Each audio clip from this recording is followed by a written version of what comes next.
মেয়েরা সবই পারে, আর না পারলেও শিখে নিতে হয়। বর্তমানে মেয়েদের দেখেন ঘরও সামলাচ্ছে আবার বাইরেও সামলাচ্ছে।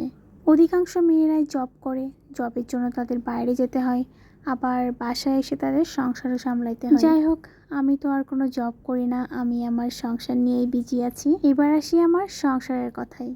বেশিরভাগ মেয়েরা বাবার বাড়িতে অনেক কিছুই পারে না, যা শ্বশুর বাড়িতে এসে শিখে যায়। এটার একটা বাস্তব উদাহরণ দেখেন। আমি তো বাবার বাড়িতে বিয়ের আগে তাল ধরেছি, কিন্তু তাল কখনো ছেঁকিনি। আমি শুনেছি তাল ছেঁকা নাকি বয়স্ক মানুষের কাজ।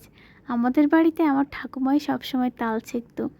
তাই আমিও মনে মনে ভাবি, আমার শাশুড়ি যদি আমার সাথে থাকতো তাহলে হয়তো আমার শাশুড়ি আমার তালটা ছেঁকে দিত। আর আমার মাথায় কিন্তু শ্যাম্পু করা ছিল, এই জন্য একটা ওড়না দেওয়া। এখানে তো আমার শাশুড়িও নাই আর আমার ঠাকুমাও নাই, এখানে আমার তালটা আমাকেই ছেঁকতে হবে। বাবার বাড়িতে ঠাকুমা তাল ছেঁকতো আর মা তালের বড়া, তালের পিঠা বানাতো, আর আমি খেতাম, টেস্ট করে দেখতাম। এটাই ছিল আমার কাজ, আর পড়াশুনো নিয়ে ব্যস্ত থাকতাম। আর এখানে এসে পড়াশোনাও সামলাতে হয়েছে, আবার সংসারও সামলাতে হয়েছে। যাই হোক, পড়াশোনা তো শেষ হয়ে গিয়েছে, এখন সংসার নিয়েই বিজি আছি। বলতে বলতে আপনাদের সাথে অনেক কথা বলে ফেললাম।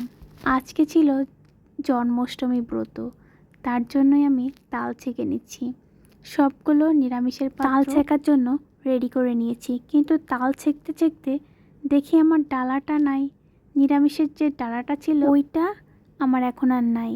এখন কি করি? আমিষের ডালা তো ব্যবহার করা যাবে না। তারপর শ্রুতির পাপা বাইরে গিয়ে ডালা নিয়ে আসছে, ওই ডালাতে আমি তালটা ছেঁকে নিয়ে তালের বড়া বানিয়ে নিচ্ছি।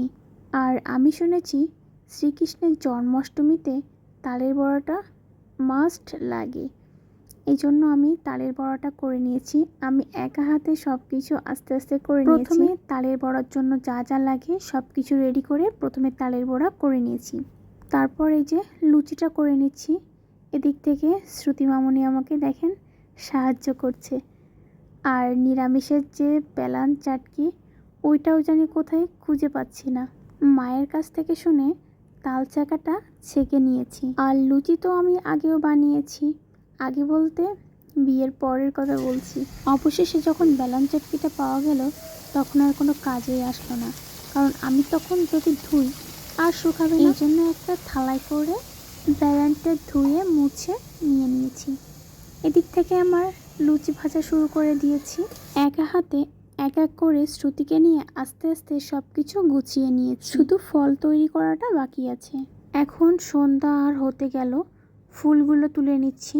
রান্না বান্নাটা আমি বিকাল থেকেই শুরু করেছিলাম।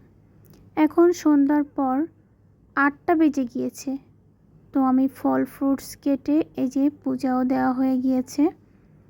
আর পূজা শেষে এই যে প্রসাদ নিচ্ছি। আমার ভিডিও এ পর্যন্তই। ভালো থাকবেন সবাই।